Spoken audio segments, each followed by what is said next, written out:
मैं आनंद राय शहीद स्मारक समिति का सदस्य हूं और यही हरिहरपुर का रहने वाला हूं। आनंद जी, इस शहीद भवन में आज हम लोग खड़े हैं और शहीद भवन के बारे में इसकी विशेषता क्या बताएंगे? आखिर ये शहीद भवन का नाम क्यों पड़ा? देखिए, जब महात्मा गांधी ने 8 अगस्त 1942 को अंग्रेजों भारत छोड़ो करो या मरो का नारा दिया, उससे प्रेरित होकर इस क्षेत्र के युवाओं ने, विशेषकर शेरपुर के युवाओं ने एक दृढ़ निश्चय किया कि हम लोग गांधी जी के आह्वान पर 18 अगस्त को इस मोहम्मदाबाद शहीद भवन तहसील पर तिरंगा झंडा को लहराएंगे और एक टोली बनाकर शेरपुर से लोग चले। इस क्षेत्र के तमाम हरिहरपुर अन्य गांवों से नौजवान यहाँ इकट्ठा हुए और झंडा फहराने, तिरंगा झंडा फहराने के प्रयास में यहाँ गोली चली और एक एक करके लोग शहीद होते गए और उस झंडे को उठाए रखे। अंत में झंडे को फहराया भी गया। इसलिए इस जगह की महत्व है और तमाम लोग जो भी स्वतंत्रता के बाद यहाँ बड़े बड़े राजनेता आए, सर्वप्रथम जवाहरलाल नेहरू आए, जिन्होंने कहा था कि अगर श्रीपूजन राय नहीं होते तो महात्मा गांधी की अहिंसा विधवा हो गई होती। और उसके बाद तमाम इंदिरा जी आई, राजीव जी आए। बोरा जी का भी नाम स्मृति उनका भी लगा है। वो यहाँ आए तो उन्होंने कुछ ऐसी कोई मतलब उनकी कहानी?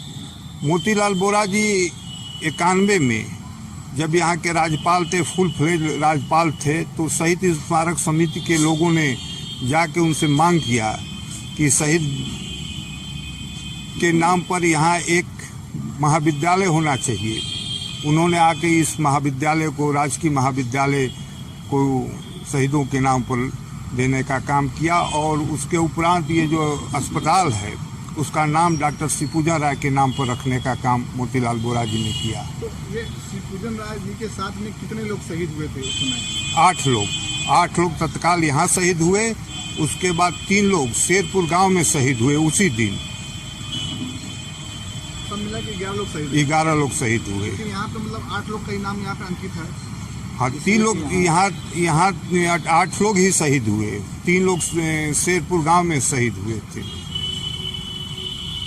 मैं अनुज कुमार राय, एडवोकेट, शहीद स्मारक समिति के कार्यकारिणी का सदस्य हूँ।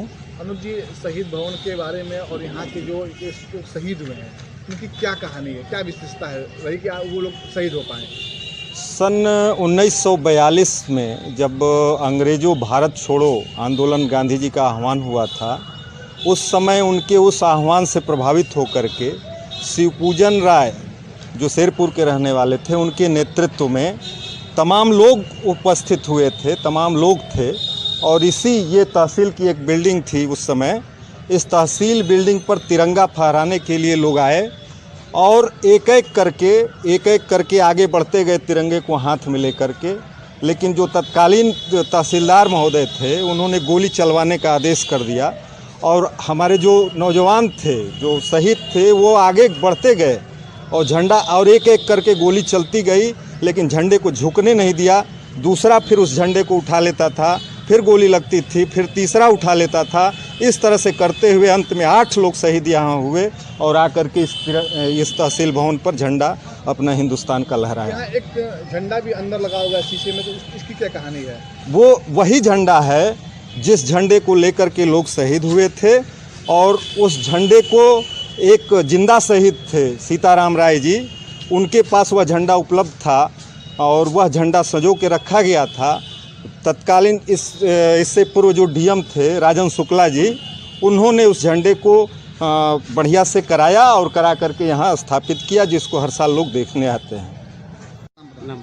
फिरोज अनवर खान साहब। फिरोज साहब, क्या कहानी है शहीद की, क्या बताएंगे सर? ये इनकी कहानी हम क्या बयां कर सकते हैं। ये इतने महान पुरुष थे कि अपने जीवन आज़ादी के लिए इन्होंने दे दिया, आज़ादी के लिए उन्होंने निछावर कर दिया। उन्हीं के याद में हम लोग यहाँ पर उनको श्रद्धांजलि देने के लिए इकट्ठा होते हैं। और इस वक्त तो कोरोना का माहौल है साहब, इसलिए डिस्टेंस बना के 2-2 मीटर की दूरी पर हम लोग फूल माला अर्पण करेंगे।